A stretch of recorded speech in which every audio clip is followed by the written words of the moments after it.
And this is Candidate Conversations on the WIDU Radio Network. I'm your host, Jay Reinstein. And with me today, I have Garry Mo Murray, known to many folks out here as Mo, running for County Commissioner, District 1. Welcome to WIDU and Candidate Conversations. Well, Jay, thank you for having me. It's a pleasure to be here. I've been looking forward to this, as I mentioned to you. When we spoke earlier, I had been sick a few days, which I rarely get sick. But you sound great today. I'm here today, man, and feeling good. Thank God for that. So yes, thank you for having us. I'm just happy to be here, and it gives me an opportunity to, let the community know who I am. For those who don't know me, been here all of my life, long-time resident, very proud of accomplishments, things I've done here. As I told you earlier, I'm a graduate of Reed Ross Senior High School. Yep. Matriculated from elementary up to high school at Reed Ross. Also attended college at Fayetteville State University. Yep. Have a business administration degree with a concentration in management and accounting. Also have a master's degree from Beacon University out of Columbus, Georgia. Also, I have have pastored here over the last 21 years. Was in Spring Lake for a while. Now we moved out, had the opportunity to buy a building in Clarkton. So I'm just glad to be here and talk to the people. That sounds great. And again, we're talking to Garry, also known as Mo Murray, running for District 1, Cumberland County Commissioner. So tell me, what do you think, if elected, what would be the biggest challenge facing the Cumberland County right now, and what specific role do you think the Cumberland County Commission should play in addressing that role? Okay, as far as the biggest challenges? Yeah. I think I like to look at things as opportunities, of course. I think we have the opportunity to build trust. Yeah. My understanding from what people I talk to, there's a lot of mistrust, not to say that we don't have elected officials who haven't done a great job. Sometimes the things they may have done is misunderstood, or maybe it's not well communicated. Yeah. So we need to be transparent, we need to be open. People need to understand, first of all, we're people. We are people first. We love Right. people first. We love growth, we love business, but people is first, are first. And we need to let people know that, sometimes we don't communicate the things that are really true. Maybe we Right. do care about people, Right. but we haven't communicated that. Right. And so we got to be careful how we deal with the issues that we deal with, and make sure people are our first priority. That's my perspective. That's how I would govern, and that's it. Okay, well, thank you. Cumberland County is changing. Mm-hmm. It may be growing. I'm not sure what the population is right now, but how would you balance economic development with protecting neighborhoods, infrastructure, and really quality of life? What's the balance look like for you, Garry? Okay, when it comes to economic development, economic development only works if it actually improves people's lives. You can say that you've grown, but have you improved the lives of people?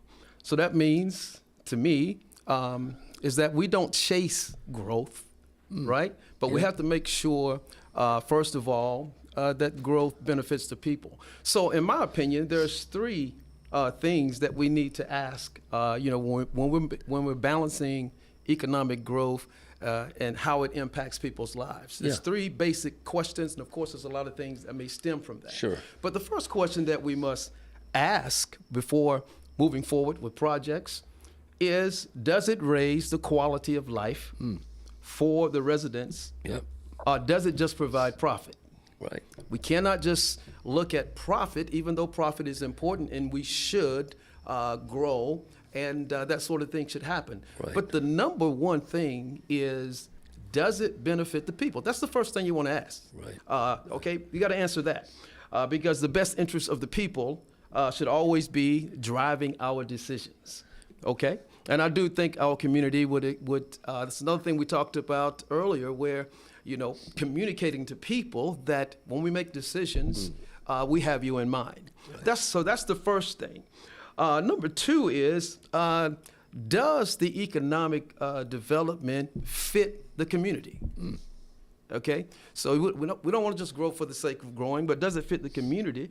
And does it respect and complement existing neighborhoods and things around our community? When we make decisions, all of these things we must keep in mind. Right. Because again, people are our number one customer. Right. Period, blank. Okay, so we got to ask that question. Number three, can our infrastructure handle the growth that we want to make? Yeah, do we have the roads? Do we have the bridges? Do we have the schools? Are we creating problems? Right. Because growth can create problems if you're not ready for the growth. Yeah. So these things are very important things that as a commission, we need to keep in mind when we're making decisions. Yeah, thank you. I appreciate that. One of the areas that always comes up with our elected officials are taxes, property taxes, and county spending. How do you decide when to raise taxes? If you're elected to county commission, when is the time to raise taxes without major cuts to our spending? How do you do that? Okay, if we're going to raise taxes for individuals, first of all, does the taxes improve anything? I mean, this is a basic question that we always have got to ask. If I'm going to raise your taxes, right. If I'm going to give you, if I'm going to, if you're going to pay for anything, there is a benefit right. that you should receive. Yep. Okay, so this is, I believe, number one. Does it benefit the community? Right. If it benefits the community, then we want to, continue with the process if it works best for the people. Right. Again, we're talking to Garry Murray, known to many in this community as Mo, running for Cumberland County Commissioner, District 1. That's right. District 1. And we're going to talk about your nickname Mo at the end of the show, because I know our listeners are going to want to hear about that. Let's talk about public safety, because that's important. And when we talk public safety, it includes law enforcement, it includes emergency services, and community trust. What do you think the county commissioners are doing well right now when it comes to that?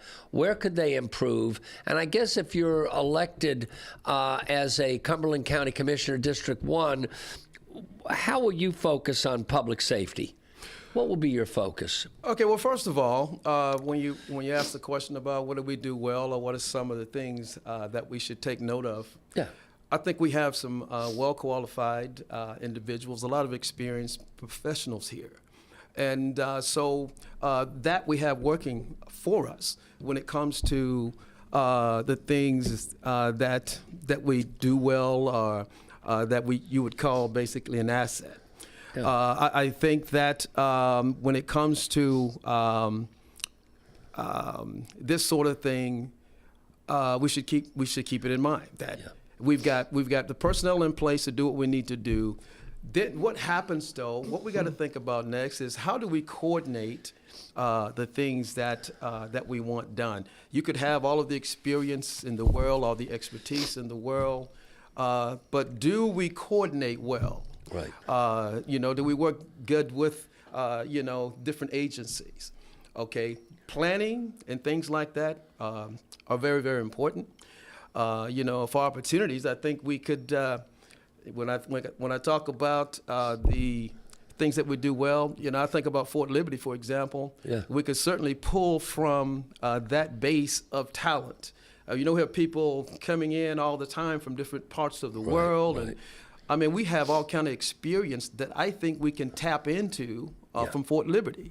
We also have a base there where, we could, when it comes to developing talent, you've got wives sometimes who Yeah. are not being utilized to the extent that they could be utilized because of the lack of jobs. We need to promote jobs and again, what's the things that are at your disposal, like Fort Liberty talent, and things like that.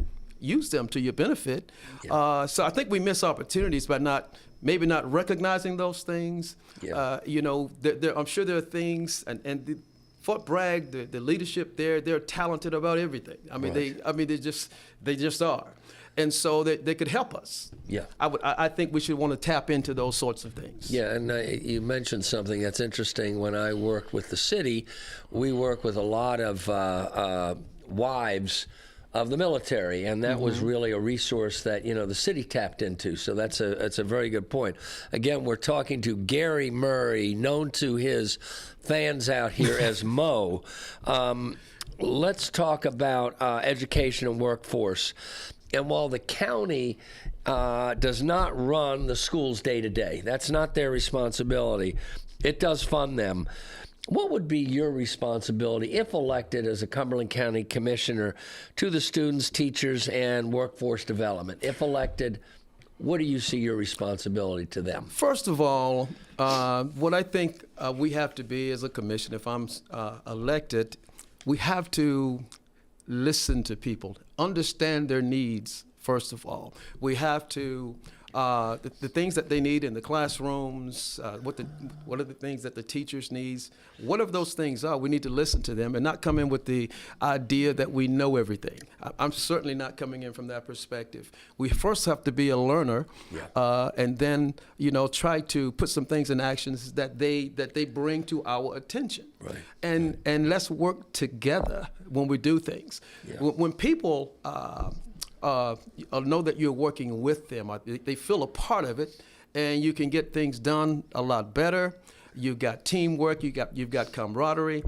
These sorts of things just mean a lot when people feel like they're involved. So when it comes to education, we need to appreciate the education system, and let's reward these teachers. There's some of the most underpaid people. We all know that. Yeah. I think they've got a recent raise, I believe. They did. But we need to be sure that they're continuing making the sort of money that they deserve. I would be an advocate for our teachers. They have to deal with a lot of things. Raised two boys here, and was very involved when it came to them in school. And the teachers knew me well. As a matter of fact, I saw a teacher the other day who I hadn't seen in probably 10 or 15 years out. And she recognized me. She wasn't my teacher. She was my son's teacher. Right. And so she was so glad to see me because she knew I was involved. Yeah. And Which is important. I was there and letting her know, that I'm there if she needs me. So we need the support our education system, our teachers, and things associated with that need to know that they have our support. And people need to know that we really care and not just saying that we care. They need to see that. Exactly. They see that by listening to what they say and then putting what they say in action. Yep. We can't promise everything because we can't do everything. But when you have made a valiant effort, people notice that. Sure. And people appreciate that sort of thing. I don't know if I just want to mention this since I'm talking because this is one of my passions as well. I talk to people when I get the opportunity to, and that is our senior citizens. When I think about, as a matter of fact, I have to tell you this story, Jay. Recently, I was going down to pay my taxes, and I always pay it like almost the last day of the year. Many people do. So I met this 102-year-old lady, the most beautiful being, man. Right. Her name, Miss Parker. I hope she don't mind me saying if she happens to listen to this. She, a beautiful lady. So I was there paying my taxes, and just so happened that she was there paying her taxes. Now, the reason I bring that up is because I've had a lot of passion for years about seniors after paying for a home for 35, 40 years, and then now you're on a fixed income, and you're still having to pay taxes on that home, and in some cases you get taxed out of it. This is why we have to have responsible growth. So Ms. Parker is one of the she lit another fire in me, even though this is something that it was already I was paying attention to. So I think we've got to care about our seniors. We cannot be fine with seniors losing homes because they can't afford it. They've already paid taxes for 30 years. Why is it that if they're in a situation now, in some cases where their husbands are gone, their children are dead, she's 102 years old. But let me just tell you this, though. She is in great health, I mean, she was talking so well. The video went viral. Really? Oh yeah, it went viral in like 5 days. It's well over. It's probably 3 or 4 million people that's watched it by now. So I wanted to bring that up because I care about our seniors. And so I've become close to her granddaughter now. She's very protective of her grandmother, Miss Parker, and so I'm staying in touch with them. I called them the other day to see how she's doing, because I want to be an advocate for Miss Parker. I want to be an advocate for her. Somebody needs to speak up for folks who are at that age and really cannot afford the tax increases that we get sometimes when we have not thought through everything that we're doing. We've got to think through, again, not just grow, but grow responsibly. One of the things that, one of my initiatives, to grow, but grow responsibly. Let's be transparent. Let's take care of our seniors. And I had to tell that story. Yeah, it's a good. And Ms. Park, if you're listening, you happen to see this. First of all, forgive me for sharing that. But hello. Hope you're doing well. Yeah, it's important. I think a lot of times in this country, seniors are often forgotten or not as respected as in other cultures. So I think we do really have to keep a focus on seniors. Often voters feel really disconnected with their politicians and with local government. What would you do differently if elected to be more transparent and accessible and accountable to the constituents, to your constituents? Okay. That's important. That's very, very important. So if voters are feeling that way, first of all, you've got to make yourself accessible, maybe through town halls. Set up, times where you can meet and hear their concerns. I think we have to do things like that to let them know that we're listening. Okay, we don't have the answers for everything, but we're willing to listen and help and let you help us find the right answers. Again, if we work together, if we work together, we can do some amazing things. So I bring to this opportunity a lot of integrity. First of all, one thing I was thinking about is, we've got some people, running for different offices, trying to hold different positions in a lot of different areas, but haven't taken care of business at home. Okay, if you are trying to spend the money of the public, how is your budgets working at your house? Okay, are you behind? How is your credit? Well, I'm proud to say, and you can check me out, I have an 850 credit score. Wow. I've never been late on a bill in my entire life in 63 years. And you can check me out. And you are 63? I'm 63. I'm 64, and I look 84, and you look about 53. So there we go. Oh, my God. There we go. Thank you, Jay. Sure. But so what I'm saying is, when we talk about, taking care of the business of the city, I want to know, are you taking care of the business of your own home? And can anybody vouch for you? You can check my record. Anything you want to check, you can pull it up. Because I have a record of doing things right. I treat people right. I love people. And everybody that knows me know that. And so this is what I bring to the table. And I do believe people who would entrust their vote with me, they would not regret it. Because I really think I could be a help to our city. That sounds great. And finally, it's a two-part question. Why should people vote for Garry Murray, known as Mo in the community, for Cumberland County Commissioner, District 1? and just a very brief history of the nickname Mo, if you could add that. I knew you were going there, Jay. Of course. I find it fascinating. You couldn't resist. That's okay. Well, I believe that people should vote for me. First of all, one of the things I've just mentioned, I'm a longtime resident. I'm a guy of integrity. If I say something, Jay, you can count on it. Right, I'm going to make every effort to do it. You know, I think a good name is important. The Bible speaks of that. You know, having a good name, care about your name, care what people think about you, and what you think about yourself. So carry yourself well, do what you say, and people appreciate that. Well, let's get to the nickname. I think that's what Jay been wanting me to get there. First of all, again, my name is Garry Mo Murray, and there's a story that come behind the nickname Mo. And that story is I have a twin brother named Curly, right? And I also have an older brother named Larry. As a matter of fact, Curly is the one who came up with our slogan, which is "Let's go with Mo." Let's go with Mo. My twin brother. So let me finish the story. So so again, I'm Mo, and my twin brother is Curly. And the way that all happened, you know, of course, most people are familiar with Three Stooges. When my brother and I were born, my aunt it's told to us that my aunt walks into the hospital, and she sees us laying there, and she says, "There's Mo and Curly." So of course, Larry was already here. He's our older brother. Right. And so we've been stuck with Mo and Curly for all of our lives. That's what people know us by, and we certainly, you know, we love those names now. So I say to the voting public, let's go with Mo. I like it. I like it. We've been, again, talking to Garry Murray, known as Mo, running for Cumberland County Commissioner, District 1. Thank you for joining us today. It's a pleasure to have been here. Thanks so much, Jay, for having me. Yes, and you've been listening to Candidate Conversations on the WIDU